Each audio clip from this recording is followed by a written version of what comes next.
Kosovës. Ajo që po bën Moska, sipas mendimit tim modest, është se nuk po e mbështet domosdoshmërisht Vučićin në një farë mase, por po përpiqet të ndërtojë një rrjet, në mënyrë që të përpiqet të ketë ndikimin e saj që të mbijetojë edhe pas ndryshimeve të mundshme të regjimit në Beograd.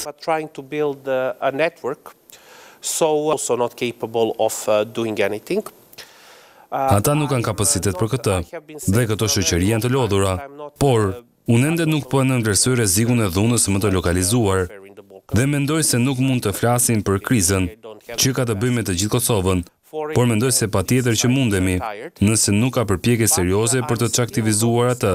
të gjejë modele të reja. Mendoj se komunat me popullsi serbe në veri të Kosovës do të mbeten një pikë nxehtë e mundshme, që shpresoj që si serbët, ashtu edhe shqiptarët e Kosovës, do të kenë një leadership më të përgjegjshëm dhe më kreativ në të ardhmen, për të provuar të dalin me modele të reja, si për mënyrën e çaktivizimit të konflikteve, ashtu edhe për mënyrën e trajtimit të çështjeve të këtyre komunave dhe komunitetit serb në Kosovë. A shihni ndonjë skenar ku Serbia njeh pavarësinë e Kosovës në një të ardhme të afërt?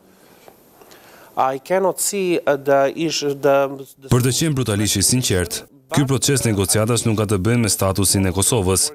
Ky proces negociatash midis Beogradit dhe Prishtinës nuk ka të bëjë domosdoshmërisht me mënyrën se si Beogradi mund ta njohë Kosovën ligjërisht të pavarur, por me mënyrën se si mund të funksionojë Beogradi, si mund t'i jepet Beogradit një ofertë që është mjaftueshëm e mirë, që ai të mos shkaktojë zhurmë të madhe në lidhje me Kosovën.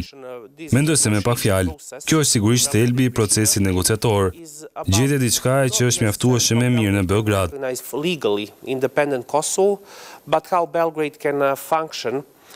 Në momentin kur BE-ja e filloi këtë proces, duke se mund të ishte potencialisht antarësimi në BE, por pasi BE-ja tha në mënyrë të pamend, sipas mendimit tim, se nuk do të ketë shtete të reja anëtare të BE-s, mendoj se Bashkimi Evropian ka shkatëruar ndikimin e vet në këtë proces politik.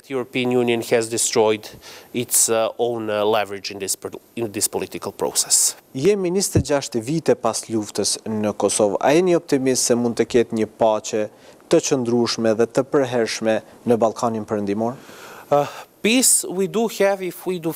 Është logjike, por unë mendoj se ende kemi një brez udhëheqësit politik që besojnë se përdorimi i këtij kapitali emocional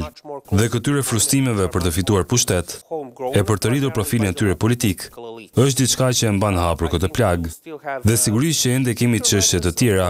probleme që janë më afër shtëpisë, të cilat janë stagnacion socio-ekonomik, mungesa e mundësive për të rinjt, mungesa e ekonomive meritokratike dhe shoqërisë meritokratike,